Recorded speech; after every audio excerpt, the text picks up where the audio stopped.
Hi, this is Michael Prohl again with The Sales Effect, and as you know, every week I've been trying to do some very candid videos of salespeople that I've met in the industry. And from our last video, I met a very interesting fellow named Tim Mucci. And today I invited him back because he was just so darn good and he loved doing it.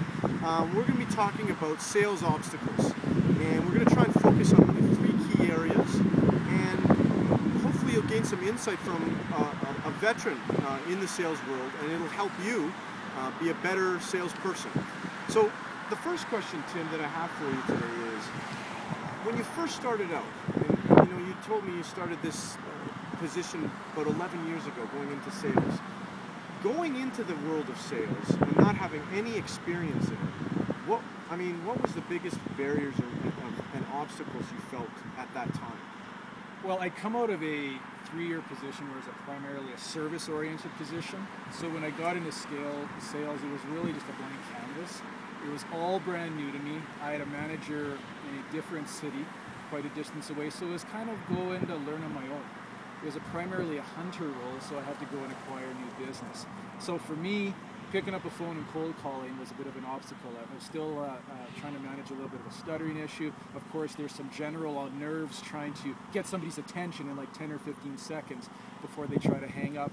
And from there, you get their attention, you have a conversation, trying to get to that next step, get an appointment, and eventually get orders. That's excellent, Tim. I know that from a lot of the people that I've met, especially when they're starting out, they are almost given like a telephone book of prospects to start calling on. And some of their biggest fears are making that initial call, getting through to the decision maker, getting past the gatekeeper, so to speak. If you could walk me through just a couple of things that helped you get past some of those phases, like going from a stage where you're just given a yellow pages book, so to speak, and trying to get through the gatekeepers, what helped you get past that? I mean, I think as I grew in the role, it became understanding the power of networking. As you grow that potential prospect base and you start to bring on business, try to follow up with them for any other potential leads in the industry. Friends, family, any other people that may have an in where you're not going into the situation totally cold, because people are a dime a dozen calling companies and trying to solicit business. So anything you could do to have a connection when you do make that call. They have some interest in finding out what you're all about and finding what value you can bring to them, rather than just another person who's taking me away from what I really want to do right now. Excellent, Tim. Now, going into it now, then you're sort of, if you can imagine yourself again now 5 years into it, you've got some good background into this whole thing we call sales. I find, as many do, is that there's still that sort of stereotypical view of salesmen or salespeople, for that matter. And it's because of all the negative press we get out there, and rightly so. There are some people that are they're not ethical.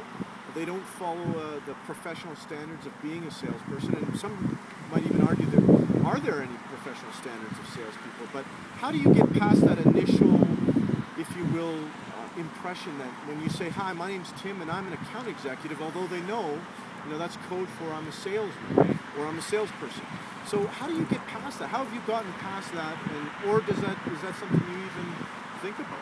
I think you have to think about it because, again, as I touched on earlier, I mean, we're a dime a dozen calling these organizations, and as quickly as you can, make them realize that you are going to bring some value to them. You're different and unique, and you care. That's where I think the real progress is made. Getting into a question phase with them and finding out what their needs are, rather than just getting into your spiel. Finding out if there is a fit and making them feel like they're legitimately interested in finding out what I need, rather than trying to sell me something right away. Right on. The last question, Tim, is that as you've told me, 11 plus years in the industry. And that's excellent. I've known a lot of people who've come in and come and go, so to speak. How do you stay with it for so long? That's got to be a challenge right there. It's a lot easier going to work every day when you enjoy what you do.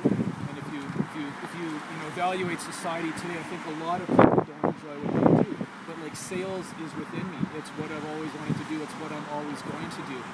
And I think you can use a lot of the key characteristics like drive, persistence, trying to stay with your plan, don't be discouraged. discouraged by rejection, take it as an opportunity to go actually find those sales. And you know what?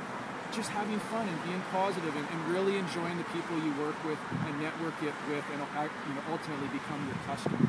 Excellent. Well, Tim, thank you so much for doing this again. This is going to be still one of many that we're going to do. I think we decided that next week we're going to try and focus on some very specific skills, and Tim also wants to bring some analogies, some sports analogies, which I just love, because there's a lot of analogies that fit, especially in sports, well with the sport of sales, if you will. So anyways, thank you very much to everyone who came and watched, and we'll see you next week.